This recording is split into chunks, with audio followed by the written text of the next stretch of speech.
Profecia bíblica. A predição de acontecimentos futuros. Mistério. Uma visão obscura, como uma neblina. Mas na névoa também é possível observar uma luz do outro lado. Tu, ó rei, estavas olhando e viste uma grande estátua. A estátua, que era grande, cujo esplendor era excelente, estava em pé diante de ti. A sua aparência era terrível. O peito e os braços de prata, o ventre e os quadris de bronze, pernas de ferro.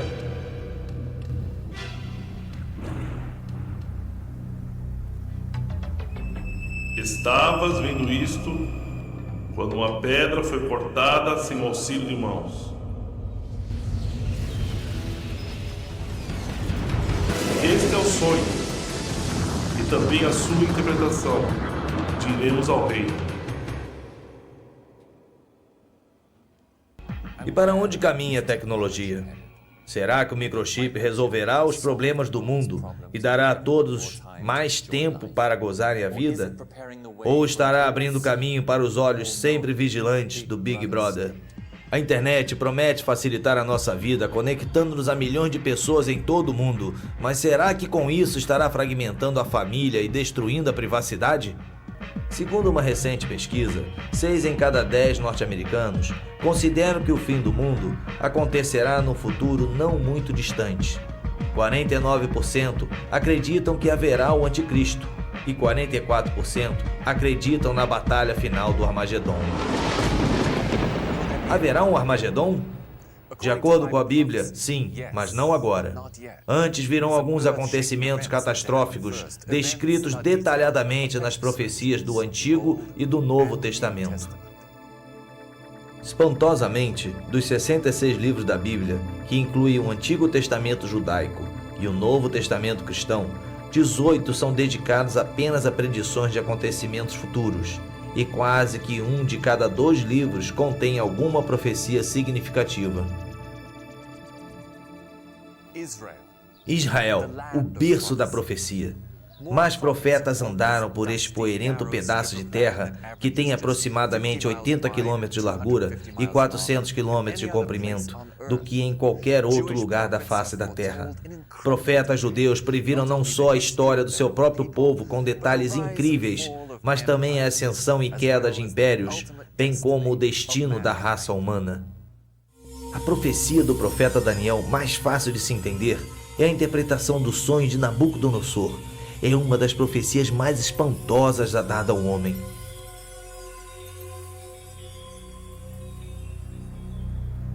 O rei sonhou com uma grande imagem cuja cabeça era de ouro, o peito e os braços de prata, o ventre e os quadris de bronze, as pernas de ferro, os pés eram parte de ferro e parte de barro. Então, uma pedra, lançada sem o auxílio de mãos, feriu a estátua nos pés de ferro e de barro. A imagem desmoronou e foi levada pelo vento. Mas a pedra que feriu a imagem tornou-se uma grande montanha e encheu toda a terra.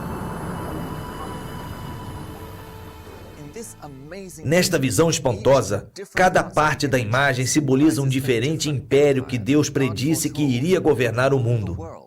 O próprio Daniel disse ao rei Nabucodonosor: Tu és a cabeça de ouro. A Babilônia na antiguidade era conhecida como a cidade de ouro, e assim como a cabeça, os babilônicos eram grandes pensadores, conhecedores de astrologia, astronomia e ciência. Exatamente como a imagem tinha 2 braços, o império seguinte foi uma aliança entre os medos e os persas, que conquistaram a Babilônia em 538 a.C.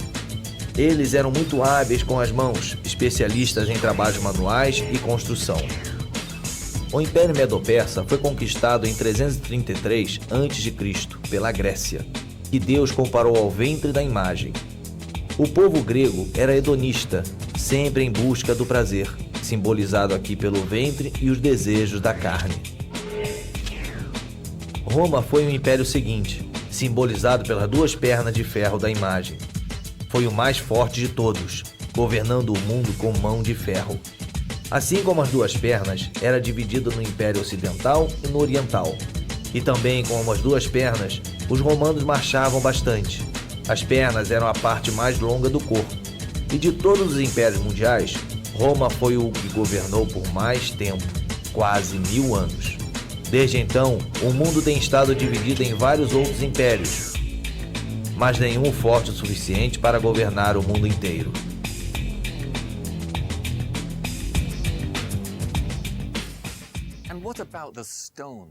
O que significa a pedra lançada sem o auxílio de mãos, que fere a imagem nos dedos e a estraçalha?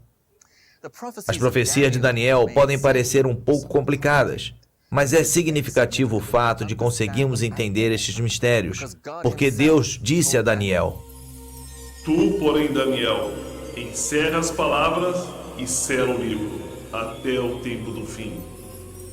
Muitos o esquadrinharão e o conhecimento se multiplicará. Porque essas palavras estão encerradas e seladas até o tempo do fim. But the book of Daniel today is a little bit more clear. First, because of the establishment of Israel, I believe. Secondly, because several things have happened already in the history that Daniel predicted and happened. Some of it had to do with the vision of the image that King Nebuchadnezzar have seen, with the different, main powers that will control the earth and what will happen. As we follow that study carefully, we can see very clearly the description of the Persian Empire, then the Greek Empire, then the Roman Empire, and then a situation as we have today, a clay mixed with iron, things that are, not very clear as they used to be in the past, which we have in our modern democratic society. And so when you follow that, you can follow a little bit the book and see the fulfillment of some of the prophetic words. So it's not as sealed as it used to be.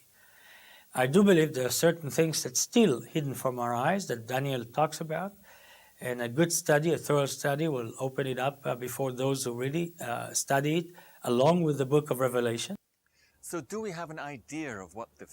Então, será que temos uma ideia do que os pés e os 10 dedos simbolizam? Muitos estudiosos da Bíblia concordam numa interpretação chocante desta parte da imagem, relacionada bastante com Israel e seu futuro em breve. Antes de entrarmos nas profecias do futuro próximo, vamos analisar as profecias já cumpridas, pois nos darão uma melhor ideia de como Deus se comunica através de linguagem profética. Poderia-se dizer que tanto a raça judia como a árabe foram concebidas através de profecia. Deus disse a Abraão, o pai de ambas as raças, que ele deveria sair do país de Harã para a terra que ele lhe mostraria. A Bíblia relata que Abraão obedeceu sem saber aonde ia. Deus prometeu-lhe: Eu multiplicarei a tua semente como as estrelas do céu e como a areia do mar. Uma aparente impossibilidade, pois não só sua esposa Sara era estéril, mas ela já tinha 90 anos de idade. Sendo assim, o primeiro filho de Abraão, Ismael, nasceu de uma mulher egípcia chamada Agar, serva de Sara. Ismael se tornou o pai das 12 nações árabes, que hoje estão espalhadas pela Ásia e África. No versículo 20 do capítulo 17 do Gênesis, Deus fala sobre Ismael. Eu o multiplicarei extraordinariamente, gerará 12 príncipes e dele farei uma grande nação. A minha aliança, porém, estabelecerei com Isaque, que Sara te dará neste tempo, daqui a 1 ano. No ano seguinte, aos 91 anos de idade, Sara deu à luz a Isaque, que se tornaria o pai de Jacó, cujos 12 filhos seriam os patriarcas das 12 tribos judaicas.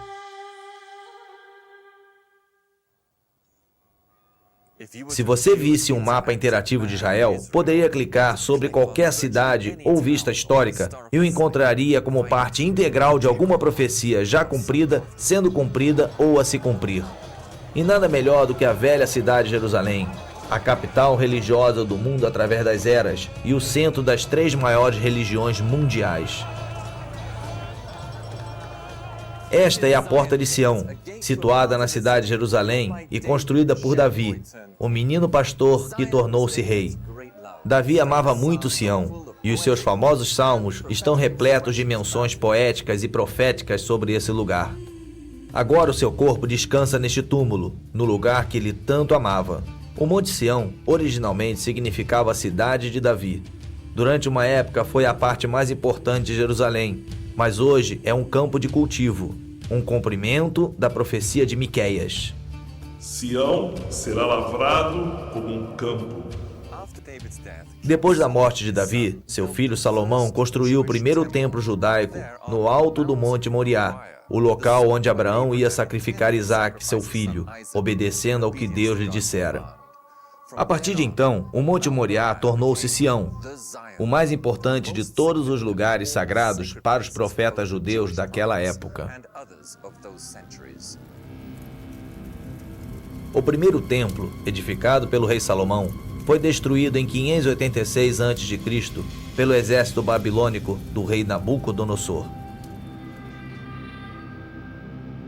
Reconstruído em 516 a.C., o segundo templo permaneceu em pé por 656 anos, até ser destruído pelos romanos em 70 d.C., um cumprimento da profecia dada por Jesus. Pouco antes de sua morte, ele disse aos seus discípulos: Vês esses grandes edifícios, não ficará pedra sobre pedra que não seja derrubada. Jesus predisse que o templo seria derrubado pedra por pedra. Isso foi cumprido literalmente 40 anos mais tarde pelo exército romano do imperador Vespasiano, sob o comando do general Tito. Jerusalém foi saqueada e incendiada, e 100.000 judeus foram crucificados em diferentes pontos da cidade. Os romanos então queimaram o templo, construído principalmente em madeira e decorado com ouro e prata. O ouro e a prata derretidos escorreram pelas fendas entre as grandes pedras do alicerce. Os romanos arrancaram as pedras para retirarem todo o ouro e a prata. Sendo assim, não ficou uma única pedra sobre pedra, um cumprimento literal da profecia de Jesus Cristo. Tudo o que restou do templo foi um grande muro de contenção de pedra, nivelando o local onde foi alicerçado o templo, no topo do Monte Moriá. Esse local hoje é conhecido como o Muro das Lamentações, onde os judeus vão orar pela vinda do Messias. Depois que Jerusalém foi saqueada pelos romanos em 70 d.C., o povo judeu dispersou-se por todas as nações da terra, a diáspora profetizada por Moisés no livro de Levítico. Espalhar-vos-ei entre as nações, e desembainharei a espada atrás de vós. A vossa terra será assolada, e vossas cidades ficarão desertas. Por quase 1.900 anos, eles se agarraram às muitas profecias nos escritos sagrados do Antigo Testamento, de que um dia eles retornariam. Este é provavelmente o imóvel religioso mais explosivo do mundo. Monte Moriá, o local sagrado onde durante toda a história judaica os judeus fizeram os sacrifícios de animais. Segundo a tradição islâmica, foi dali que o profeta Maomé ascendeu ao céu no século VII. E de acordo com a profecia, aqui é onde será construído o terceiro templo judaico.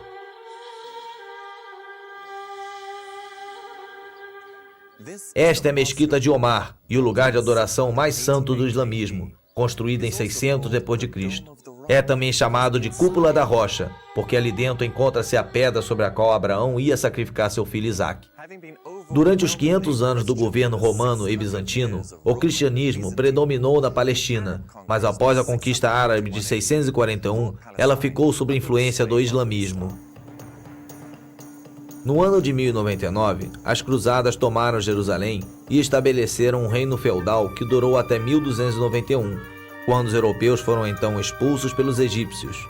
Em 1516, a Palestina passou a fazer parte do Império Otomano por 400 anos, até ser dominada pelos britânicos no final da Primeira Guerra Mundial, em 1918. Segundo uma profecia muçulmana, Jerusalém seria conquistada por um profeta de Deus e tomada pacificamente. Então, quando o general Allenby, chefe das forças britânicas, e seu exército cercaram Jerusalém, o povo, ao ouvir seu nome, rendeu-se, sem resistirem, porque Allenby, em árabe, significa profeta de Deus. Precisamente aqui, nesta porta da cidade de Davi, Allenby declarou a vitória em nome das forças britânicas e aliadas. Os britânicos governaram e influenciaram bastante a Palestina por 30 anos, de 1918 a 1948. Construíram muitas igrejas cristãs e restauraram locais de descobertas arqueológicas. Sem saberem, eles ajudaram a cumprir outra profecia. Esta é a cidade de Haifa, a joia do Mediterrâneo, e local de passagem para Israel. Aos fundos, eleva-se o Monte Carmelo, onde o profeta Elias massacrou os 450 profetas falsos de Baal. O patriarca judeu Jacó predisse no livro de Gênesis que esta terra de Zebulun se tornaria um abrigo para os navios. Por milhares de anos, os navios não podiam atracar ali por ter uma baía muito rasa. Mas depois que os britânicos aprofundaram o porto em 1930, Haifa tornou-se o maior porto de Israel. No dia 14 de maio de 1948, Israel voltou a ser uma nação, o cumprimento de numerosas profecias do Antigo Testamento, uma das quais diz: levantará o estandarte para as nações, ajuntará os desenterrados de Israel e os dispersos de Judá, recolherá desde os quatro confins da terra. A formação do Estado de Israel é muito significativa tanto para os judeus como para os cristãos. One major sign that I personally believe that is an indicator to the fact that we are whether the threshold or already at the beginning of the end time is the establishment of the modern state of Israel. Here is a phenomena that have been predicted in the Word hundreds of times.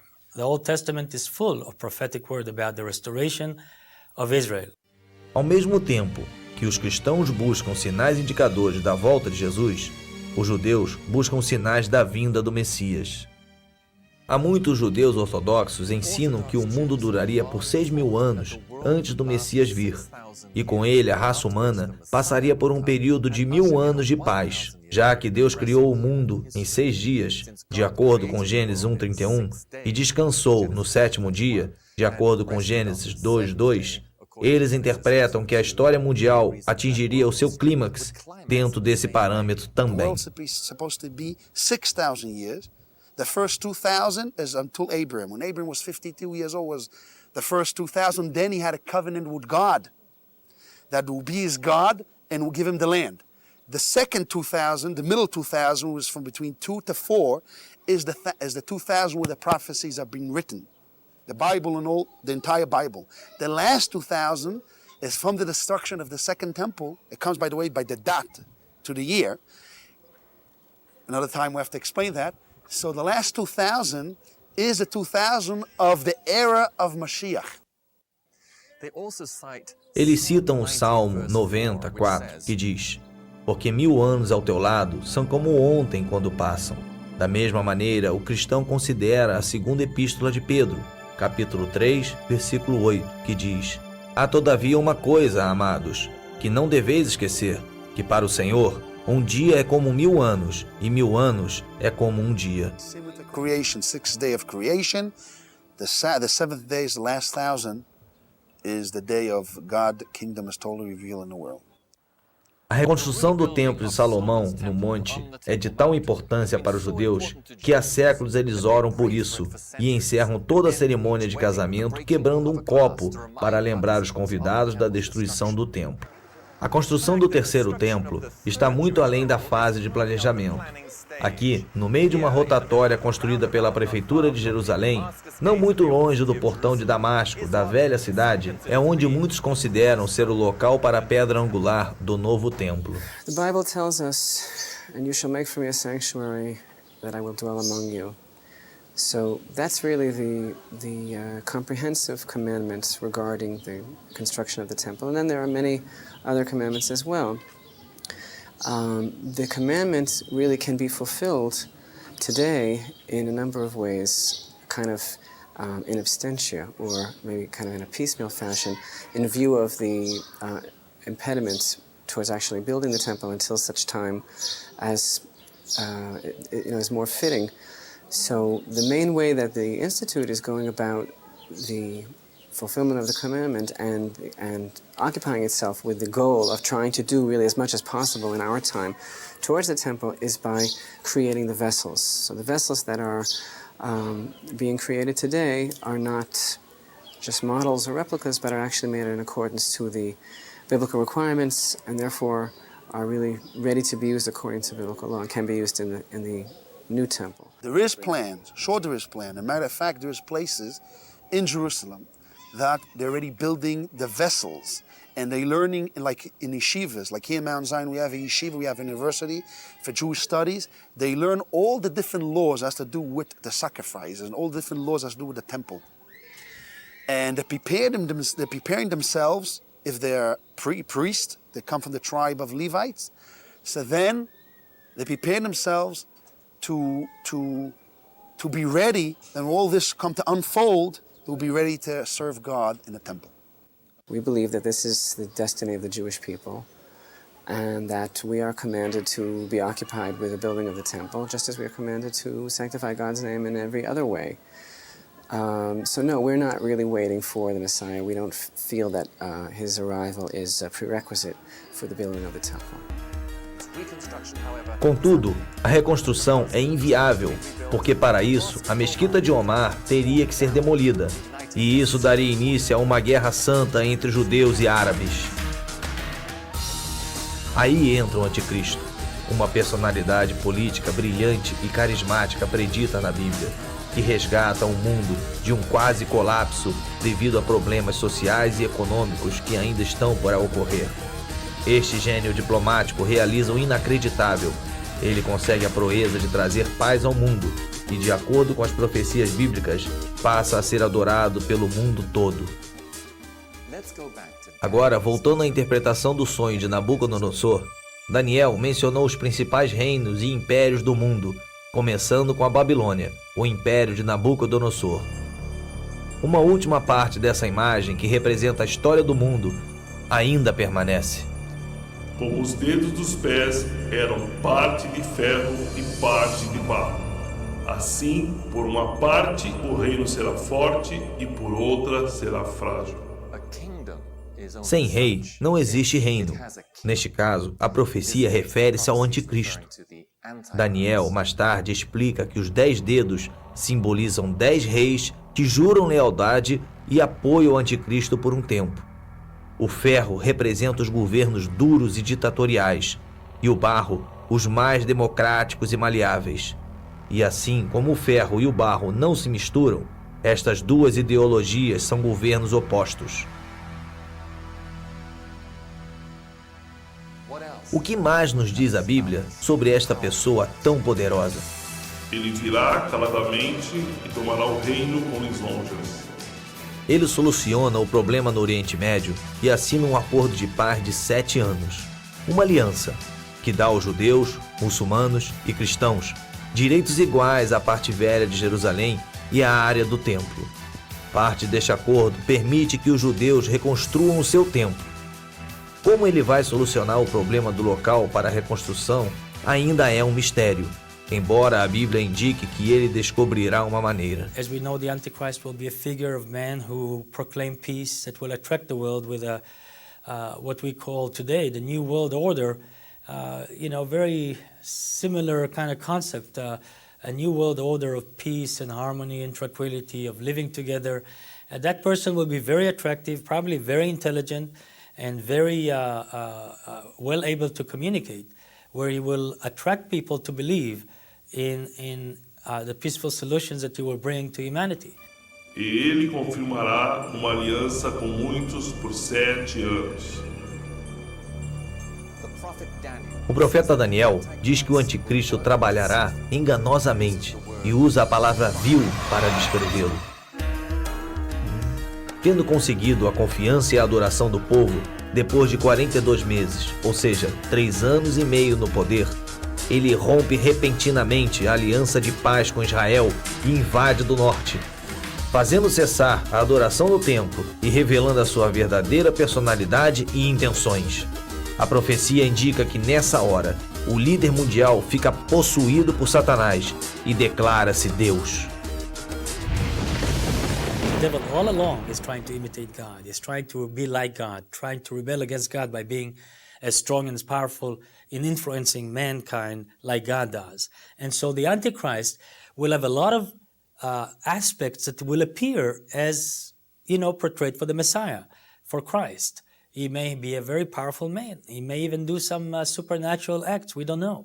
May have some power given to him by the devil that will create some supernatural manifestations. Yes, I do believe people will confuse him with Christ, and those that are not deeply engaged with relationship with God and understand the Word of God good today may fall into that deception. A profecia nos diz: O homem do pecado será revelado, o filho da perdição, o qual se opõe e se levanta contra tudo que se chama Deus ou é objeto de culto, de sorte que se aceitará como Deus no templo de Deus, querendo parecer Deus.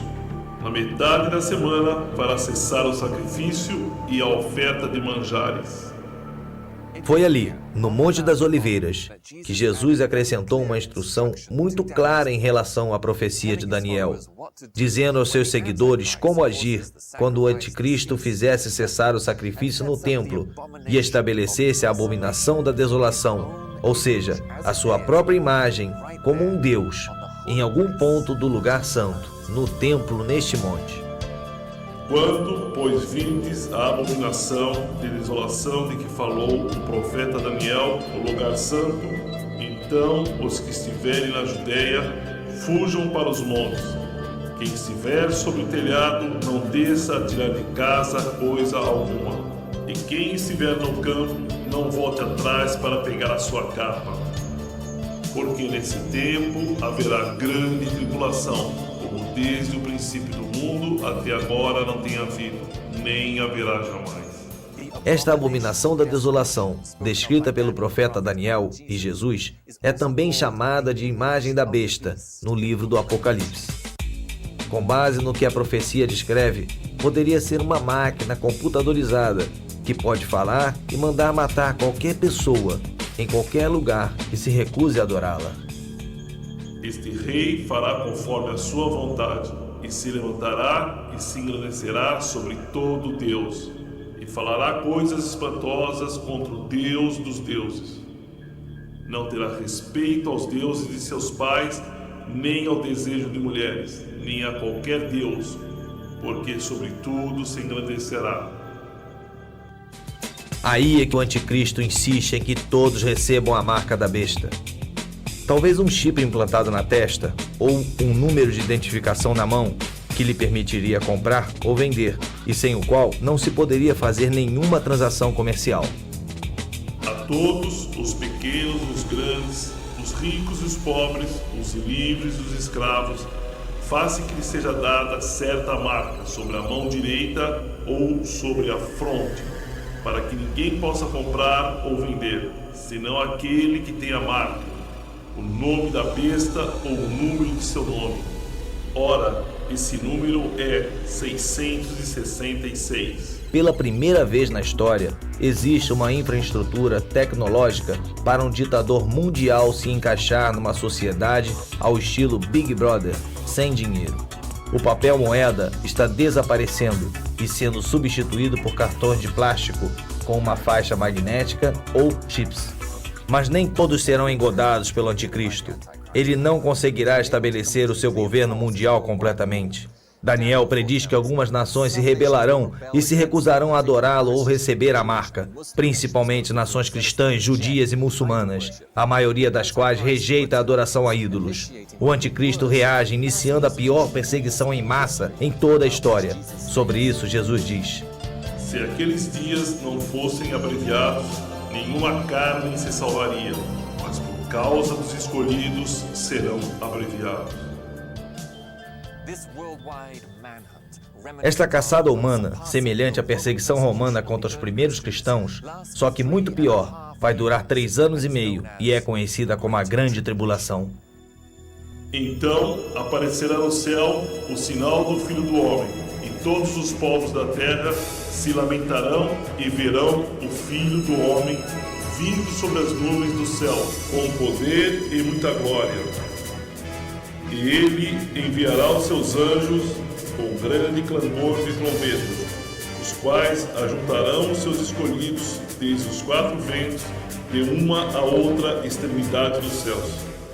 3 anos e meio depois que o anticristo estabelecer a sua imagem, Jesus voltará nas nuvens, onde todo o olho o verá.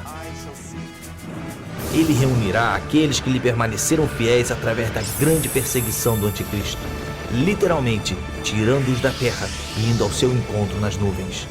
Com os seus fiéis a salvo, começa então o juízo de Deus contra o anticristo e seus seguidores.